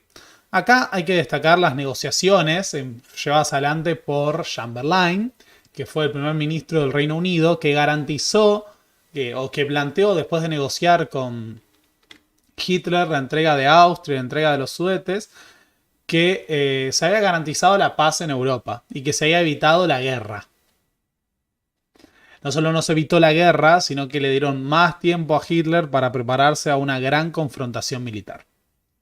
El punto culmine es que las negociaciones que había establecido Chamberlain y la falta de un frente común en Europa Occidental van a llevar a que el propio Stalin decida pactar un acuerdo de no agresión con lo que fue la Alemania nazi. El pacto Ribbentrop-Molotov fue un acuerdo de no agresión para evitar una confrontación militar entre la Unión Soviética y la Alemania nazi. Pero cuando hablamos de evitar, no se trata de evitar permanentemente, sino de postergar. Es decir, ambos estados se consideraban a sí mismos enemigos ideológicos irrefrenables, que eventualmente iban a ir a una gran guerra entre las dos fuerzas. De lo que se trataba para Stalin era de ganar tiempo. Un punto que no se suele mencionar es que Stalin no fue el único que realizó un pacto de no agresión, sino que ya había ocurrido un pacto de no agresión entre Polonia, la Polonia independiente, y la Alemania nazi. La particularidad del acuerdo Ribbentrop-Molotov es que establecía que Polonia iba a ser dividida en dos zonas de ocupación. Una zona de ocupación dominada por la Alemania nazi y otra zona de ocupación dominada por la Unión Soviética. La idea de la Unión Soviética era extender el frente y establecer en Polonia una primera línea de defensa ante la futura agresión nazi. Esto, por las dudas, está desarrollado ampliamente en un video que se titula La Gran Guerra Patria y que pueden encontrar en este canal. Con este acuerdo, que le permitía a Hitler garantizar no abrir un frente de guerra con la Unión Soviética, es que se lleva adelante la invasión de Polonia. El 6 de septiembre, no el 6 no. No es el 6. ¿Cuándo fue? ¿El 9? ¿El 9, el 11? No es el 9, no es el 11. Creo que es no es el 6. O sí es el 6 de septiembre. No me acuerdo. Perdón, se me fue el día. 6 o 7. Si no me equivoco, el 6 de septiembre. Pasa el 6 también es el golpe de Uriburu. Entonces me hace ruido. 9 de septiembre. Primeros días de septiembre. Bueno. En septiembre de 1939, el ejército alemán, la Wehrmacht, inicia la invasión de Polonia. Una invasión relámpago que va a permitir derrotar al ejército polaco en menos de un mes. La guerra relámpago, esto ya es harto sabido, va a suponer la combinación de ataques rápidos con unidades mecanizadas, tropas de blindados y aviones de la Luftwaffe que van a imponer una destrucción rápida de las bases y la capacidad operativa del ejército polaco, que es abrumadoramente derrotado por las fuerzas nazis. Esa derrota va a ser clausurada con el acto de Hitler el 5 de octubre de 1939, en el que ya frente a un desfile de sus propias fuerzas puede festejar y asegurar el triunfo de la Alemania nazi sobre Polonia. Ahora, no solo se trató de un triunfo militar. Polonia va a ser el primer espacio en el que se ensaya durante la invasión la política de exterminio que van a aplicar los nazis sobre la población judía, pero también sobre los pueblos eslavos. Acá el camarada Pablo Manuel Pellejero, 1 de septiembre. Muchas gracias por la aclaración. No solo sobre la población judía, sino también sobre la población polaca. Y acá van a cumplir un rol esencial los Einsatzgruppen.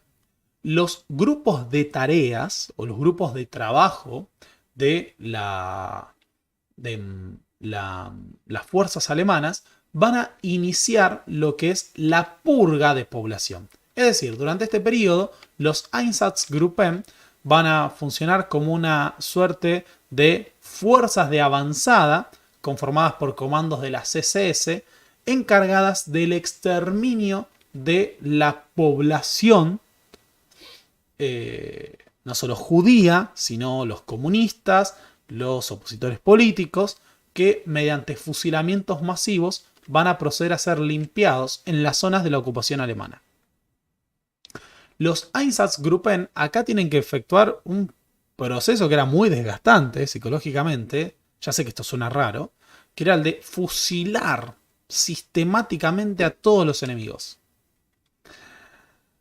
¿Por qué remarco lo de fusilar como desgastante? Porque eventualmente se van a recurrir a otros métodos aún más industriales para propagar la muerte.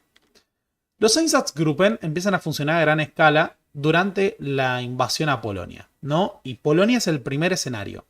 Pero la matanza de este holocausto por fusilamiento se lleva a una dimensión muy superior a partir de la Operación Barbarroja. En 1941, la Alemania nazi, la Wehrmacht y sus aliados inician la invasión de la Unión Soviética, extendiendo el frente de batalla hacia la URSS y llevando adelante una política de tierra arrasada que destruye todo el territorio que ocupan y los lleva a no solo capturar grandes bolsas de prisioneros soviéticos, sino a implementar el exterminio de población civil a una escala que supera todo lo que se les ocurre. Por algo, la Unión Soviética es el estado que más población pierde durante la Segunda Guerra Mundial. Los Einsatzgruppen en las regiones soviéticas efectúan matanzas de una escala que no tiene parangón en la historia de la humanidad. De nuevo, acá estamos hablando de un holocausto por balas. ¿En qué sentido? Simplemente van masacrando y fusilando población y dejándola en fosas comunes. No hablamos de la mecánica del campo de exterminio. En los territorios soviéticos ocupados por los nazis, si bien hubo deportación a otros campos de concentración en Polonia, la gran parte de las masacres se llevó adelante mediante fusilamientos. Revólver o fusil en mano. Esta serie de matanzas son parte de una campaña de exterminio contra lo que era considerado el principal enemigo del nazismo, que era el bolchevismo. El bolchevismo, brazo armado del capital judío, debía ser exterminado. El punto central es que con la extensión del frente de guerra más allá de las fronteras de Polonia y ahora plenamente en la Unión Soviética, Polonia pasa a ser la retaguardia del nazismo. Es decir, Polonia ya no es el frente caliente de batalla, sino que con la Operación Barbarroja el frente se extiende más allá y las unidades de combate están en otro territorio. El territorio de Polonia pasa a ser una suerte de zona de seguridad en el que el Tercer Reich dispone a voluntad de la población que domina. Estos exterminios y esta campaña de masacres para eliminar a población eslava, comunistas, judíos, va a tener ahora su contracara más organizada en lo que ocurre en la retaguardia. En 1940, para poder enfrentar la cuestión de la población judía que a gran escala se encontraba en el territorio de Polonia, no solo porque Polonia era un país con mucha población judía, sino por las deportaciones que se estaba llevando adelante, es que a finales de 1940 se realiza la construcción del gueto de Varsovia. ¿En qué consiste el gueto de Varsovia? Bien, el gueto de Varsovia es la... No me sale la palabra.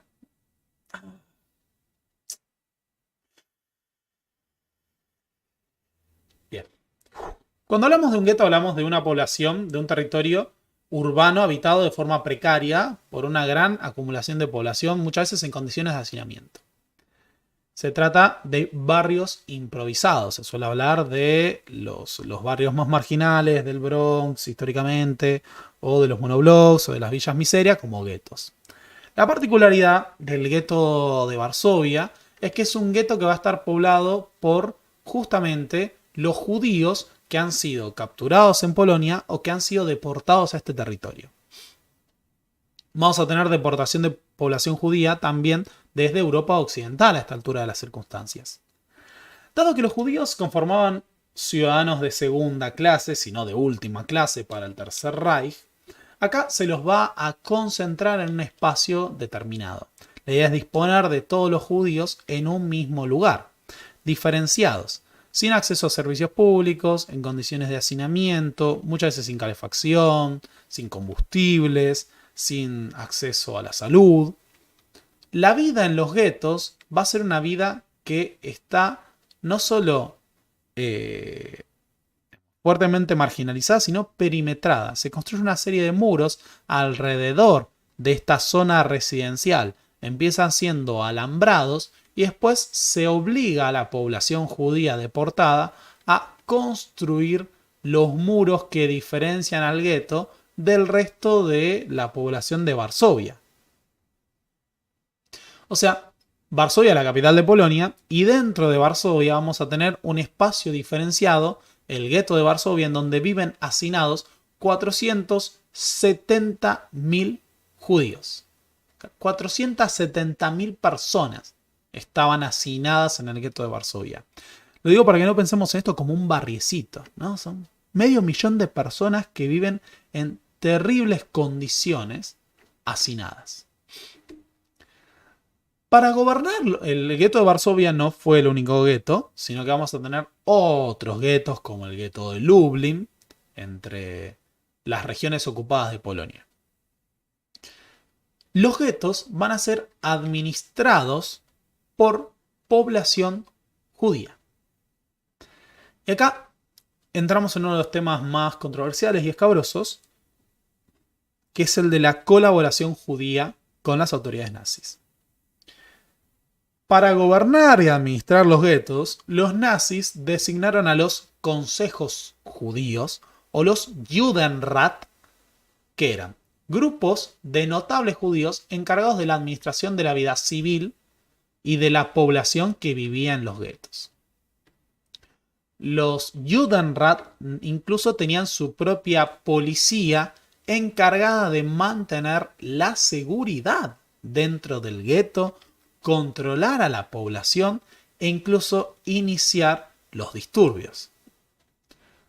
Este tema controversial supone, por ejemplo, que hubo policías judíos encargados de sacar a la población que después iba a ser deportada a los campos de concentración exterminio.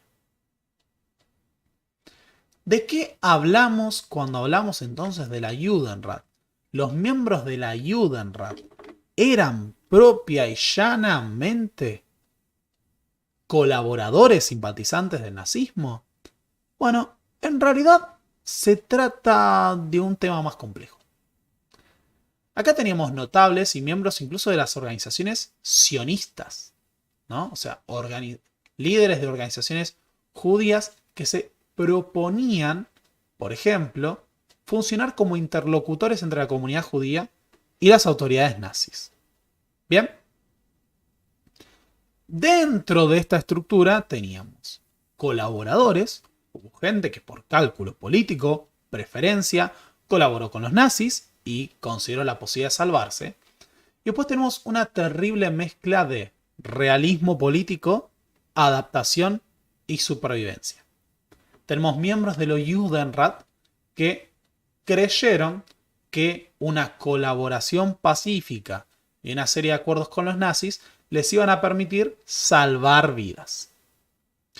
Muchos de los testimonios posteriores y la construcción de narrativa sobre lo que ocurrió con los Judenrat, lo que plantean es que muchos terminaron siendo dosificadores o administradores de la muerte. Es decir, en este sentido de intentar administrar el gobierno, el poder, para evitar mayores derramamientos de sangre, terminaron amansando a su propia población y preparándola para terminar yendo de manera dosificada a los campos de exterminio. Dentro de los guetos, la situación de vida era particularmente dura. Falta de servicios públicos, falta de calefacción, falta de alimentos, falta de vacunas, hacinamiento. Un hacinamiento que no solo favoreció la propagación de enfermedades, sino que suponía que muchas veces no hubiera un techo para gran parte de la población. En ese contexto, gran parte de los habitantes del gueto de Varsovia mueren directamente de inanición y enfermedades por las terribles condiciones en las que tenían que vivir. Muchos de estos trataron de organizarse en redes clandestinas, en redes de solidaridad, para asegurar su supervivencia. Dado que los judíos habían quedado inhabilitados para ejercer, por ejemplo, la docencia, se crearon escuelas clandestinas que lo que intentaron era preservar la cultura judía, preservar el arte judío. Incluso hubo formas de resistencia y solidaridad que incluían, por ejemplo, la conformación de listas de aquellos que estaban, listas de quienes eran deportados, o registrar los documentos del exterminio, de los crímenes, para tener no solo una construcción de memoria, sino un archivo para el día de mañana cuando existiera la posibilidad de juzgar a los responsables de los crímenes contra la comunidad judía. Acá vivían hacinados hombres, mujeres, niños, todos tenían obviamente las insignias que debían usar para estar diferenciados de la población alemana y tenían que recurrir a todos los medios posibles para asegurar su propia alimentación y supervivencia. Dado que el gueto funcionaba como un sistema de segregación, la población judía estaba diferenciada, o sea, no llegaban alimentos y medicinas, porque directamente estaban separados físicamente por un muro. Es así que se conforman redes clandestinas y mercados negros para proveer de alimentos a la población del gueto. Acá hubo una mezcla de todo. Hubo desde especuladores alemanes que cruzaban a venderle alimentos a los guetos, hasta niños que, por ejemplo, se escabullían por los agujeros de los muros y de los alambrados para conseguir alimentos que luego vendían, o redes de contactos entre judíos que vivían en el gueto y judíos que vivían clandestinamente fuera del gueto.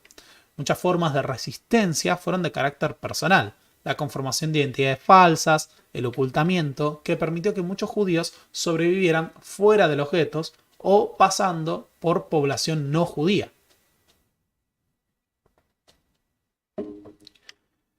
Sin embargo, la acumulación de población judía en los territorios ocupados y la búsqueda de una vía de escape para la cuestión judía va a llevar justamente a lo que se conoce como la solución final. ¿En qué consistió la solución final? Bueno, la solución final fue el producto de una serie de conferencias entre los altos mandos de la jerarquía nazi que se propusieron en la conferencia de Wannsee establecer un plan para solucionar la cuestión judía. Darle una resolución a este problema. ¿Cómo vamos a hacer con los judíos? En 1942 se define, justamente bajo el liderazgo de Reinhard Heydrich, la eliminación de la población judía.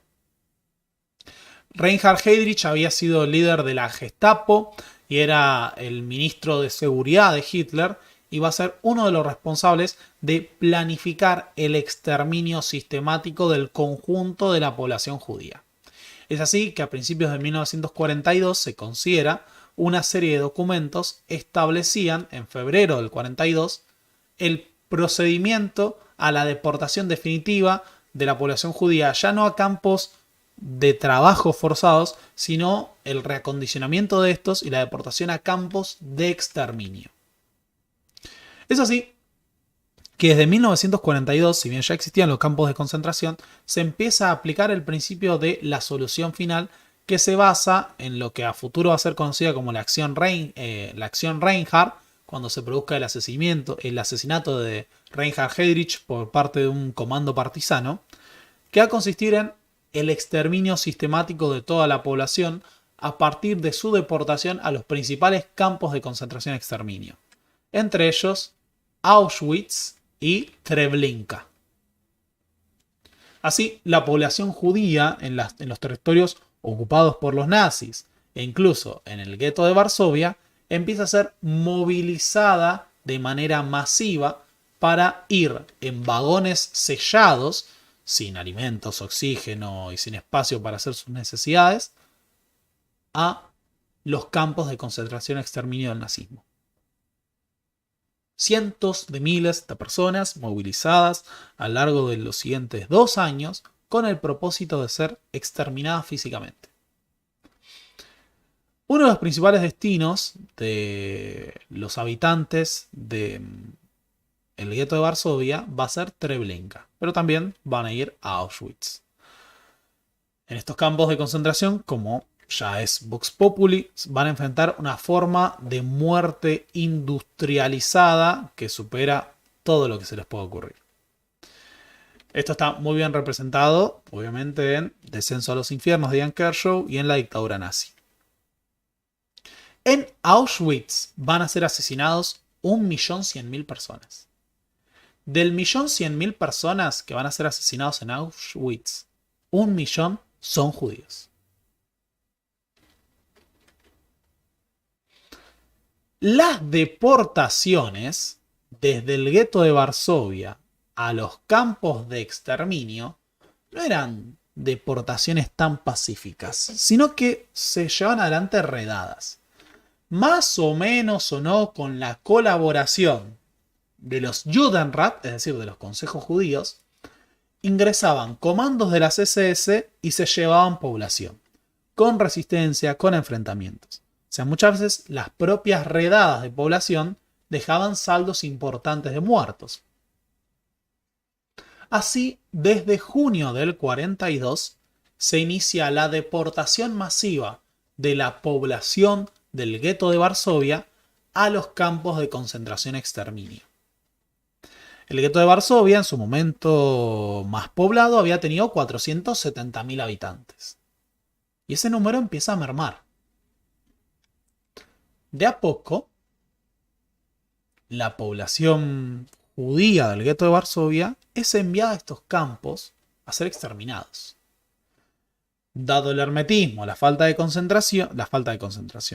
comunicación, empiezan a caer en cuenta, debido a que se desconoce su paradero, las organizaciones judías en la clandestinidad, que la población que está siendo deportada del gueto de Varsovia está yendo a su muerte, están siendo exterminados. En este contexto es que las organizaciones en la clandestinidad de las fuerzas judías van a decidir emprender la lucha armada. Así surge la Organización Militar Judía, que es una de entre tantas organizaciones armadas clandestinas en el gueto de Varsovia que acopian armas e información con el objetivo de oponerse a los nazis. En medio de esa deportación masiva, deciden alzarse en armas contra las fuerzas nazis. ¿Cuántas fuerzas, cuántos combatientes llegaron a tener estas organizaciones armadas? Hablamos de alrededor de 500. Va a plantear Enzo Traverso. Algunos hablan de 700, o los otros hablan de 1000. Como sea, eran muy pocos. Estamos hablando de la Segunda Guerra Mundial. 500 milicianos pobremente armados, no son una fuerza importante. Como acá dice Augusto, esta secuencia está muy bien representada en El pianista. Una película excelente y desgarradora. Entre los miembros de esa resistencia judía que se propone enfrentarse al nazismo, va a estar Mordecai Anilewicz, un joven militante sionista socialista que no solo luchaba por el pueblo judío en esta época, sino que era de izquierda y que se va a proponer organizar un grupo revolucionario armado para enfrentarse al nazismo. Mordecai tenía solo 24 años en este contexto. Y ya habían 4 años de ocupación nazi a esta altura, casi 4 años de ocupación nazi a esta altura de las circunstancias. O sea que cuando se produjo la ocupación tenía 20 años.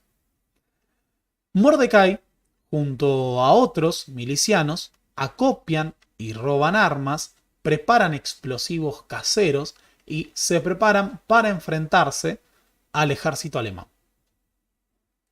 Incluso dentro del propio gueto de Varsovia, en medio de este acopio de armas, van a cavar búnkeres improvisados en los sótanos de las casas. O sea, fortifican y crean refugios clandestinos para enfrentarse desde allí a las fuerzas alemanas. En abril de 1943, el Serpaj va a ser aprovechado para iniciar el levantamiento. En este contexto se inicia el... No, dije el Serpaj. No, el Serpaj no. El Serpaj es el organismo de derechos humanos. El Pesaj. El Pesaj. El Pesaj. Va a ser elegido como el día para iniciar el levantamiento armado. El 19 de abril de 1943, sorpresivamente, los milicianos de la resistencia armada judía proceden a atacar con explosivos improvisados y cócteles Molotov los vehículos de las fuerzas alemanas. Desde las ventanas de los edificios empiezan a disparar a las fuerzas alemanas que patrullan las calles de Varsovia. De repente hay un levantamiento generalizado al que se le suma población con herramientas improvisadas. Es así que se inicia el alzamiento. Los milicianos judíos, pobremente armados con lo que encuentran, se enfrentan a fuerzas profesionales. Estaban muy pobremente armados, de nuevo hay que señalarlos, y sin embargo, con esas tácticas de guerra de guerrillas empiezan a provocar cientos de bajas entre las fuerzas alemanas que empiezan a traer cañones, vehículos blindados, ametralladoras para atacar a estos milicianos. Los enfrentamientos se van a prolongar a lo largo de un mes.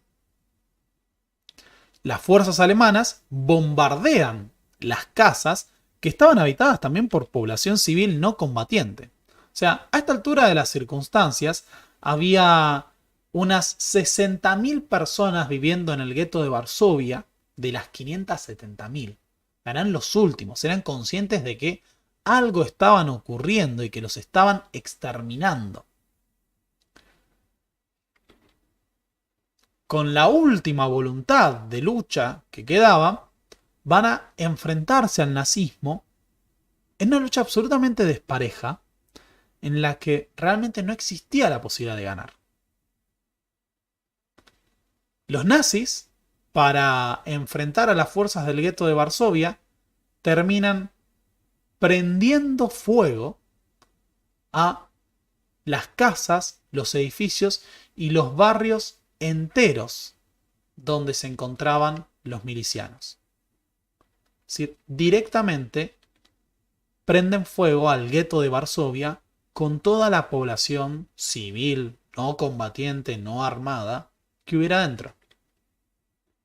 Entran a buscar los escondites y a limpiar a los posibles milicianos, y no solo los milicianos, sino también los posibles milicianos que encuentren en esos territorios. El gueto de Varsovia arde en llamas en medio del ataque de las fuerzas nazis. Derrotada la resistencia, ya en mayo de 1943, las fuerzas alemanas entran plenamente a desalojar el gueto de Varsovia, despoblarlo y eliminarlo. Se producen ahora fusilamientos colectivos, revanchas, torturas, asesinatos, y se culmina la deportación de la población judía del gueto de Varsovia para ser exterminados en los campos de concentración del nazismo. La última resistencia judía había sido brutalmente masacrada y el gueto de Varsovia, en medio de la despoblación y la rendición de la población también no combatiente que se encontraba y que fue desalojada, va a ser demolido por las fuerzas nazis.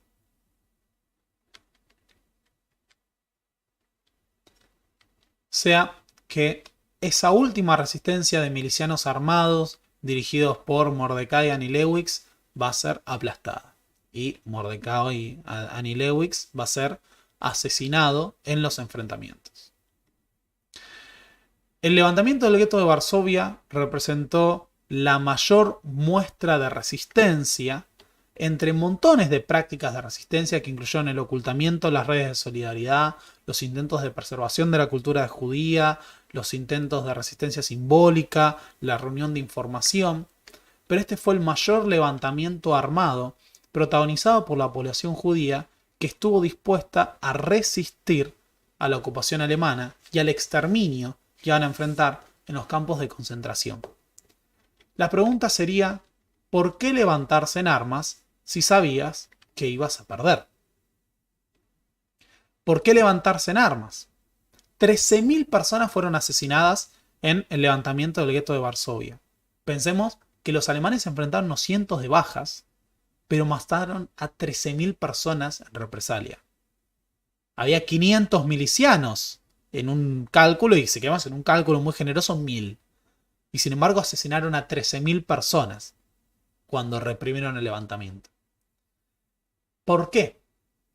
Bueno, hay un viejo debate que analiza Enzo Traverso, que es el de la lógica de la responsabilidad, o la ética de la responsabilidad, y la ética de la convicción. En la realidad de una guerra civil, la vasta gama de comportamientos de los actores resultaron con frecuencia difíciles de inscribir en uno de esos dos tipos ideales bosquejados por Weber. La ética de la convicción y la ética de la responsabilidad no están nunca del todo separadas, sino por el contrario, enlazadas, mezcladas de manera variable. Los hombres de la resistencia se hacen con mucha frecuencia preguntas sobre las consecuencias de sus acciones. Sus debates lo atestiguan. Y los humanitarios no están necesariamente desprovistos de convicciones políticas, ni mucho menos. ¿Puede culparse a los autores del atentado contra Heydrich en Praga en mayo de 1942 al que siguió la masacre de Lídice? ¿Habría que haber evitado el atentado de la calle Rasella en Roma en marzo de 1944, en el cual la resistencia mató a 32 soldados alemanes? Esta es la opinión de aquellos que imputan las represalias nazis durante las masacres de las fosas argentinas, donde fueron ejecutados 335 civiles. Por toda Europa surgieron esas preguntas. ¿Hacía falta sufrir pasivamente la ocupación alemana sin resistir? ¿Qué legitimidad hubieran podido esgrimir así las instituciones surgidas de la liberación. Estos dilemas atormentaron a los actores de la época. En abril de 1943, la insurrección del gueto de Varsovia fue precedida por un intenso debate en el seno de la resistencia judía, en el cual la ética de la convicción predominó sobre la ética de la responsabilidad. Sobre la base de un sencillo cálculo de la relación de fuerzas, los combatientes no tenían ninguna oportunidad de imponerse y su elección podía parecer puramente suicida. No es difícil reconocer retrospectivamente que la moral de sacrificio de estos insurgentes valía más que el sentido de responsabilidad de los notables de consejos judíos que, al colaborar, no actuaban siempre por oportunismo o conformismo, la obediencia a las autoridades como un hábitus o una forma interiorizada, sino a menudo tras un cálculo erróneo de las consecuencias de su elección, por el afán de salvar vidas humanas. ¿Qué sentido hubiera tenido la construcción de las instituciones de la liberación si ante los horrores, ante la barbarie, ante la inhumanidad, no se oponía ningún tipo de resistencia? La ética de la responsabilidad y la ética de la convicción obliga a reflexiones, obliga a debates. Y los miembros de la resistencia judía los protagonizaron. Muchos, guiados por la ética de la responsabilidad, colaboraron con los nazis creyendo que de esa manera iban a salvar más vidas, y no lo lograron. Al contrario, terminaron administrando y dosificando la muerte. Los insurrectos del gueto de Varsovia lo hicieron con la convicción de que no podían resistir pasivamente la barbarie sin levantar la voz. Por eso, el alzamiento del gueto de Varsovia es uno de los episodios no solo más heroicos, sino además más simbólicos de la resistencia contra el nazismo. Bien. Muchísimas gracias por ver este video. Gracias por estar a las prácticamente 12:30 de la noche, a esta altura de las circunstancias, viendo este programa. Si les gustó este video, les tengo que pedir encarecidamente que pongan like. En este momento hay más usuarios viendo este video que likes en el video mismo. Así que, por favor, déjenle un like, porque de esta manera logramos que el algoritmo ayude y contribuya a que esto se visibilice. Otro punto central que me parece necesario destacar. Es casi imposible monetizar algo como esto. Y yo necesito hacer esto también para vivir. Así que, si quieren contribuir a apoyar este canal, cuando este video termine, les pido por favor que comenten en el mismo para darle una ayuda al algoritmo. Pueden comentar cuál es su reflexión final sobre la ética de la convicción y la ética de la responsabilidad. También pueden hacer aportes a este canal. Pueden hacer aportes a través de Mercado Pago con los links que van a encontrar en la descripción de este video o en el primer comentario destacado. O pueden hacerse miembros del canal, acceden a algunos contenidos, eso es cierto, y de paso aportan, ¿no?, mensualmente al mismo.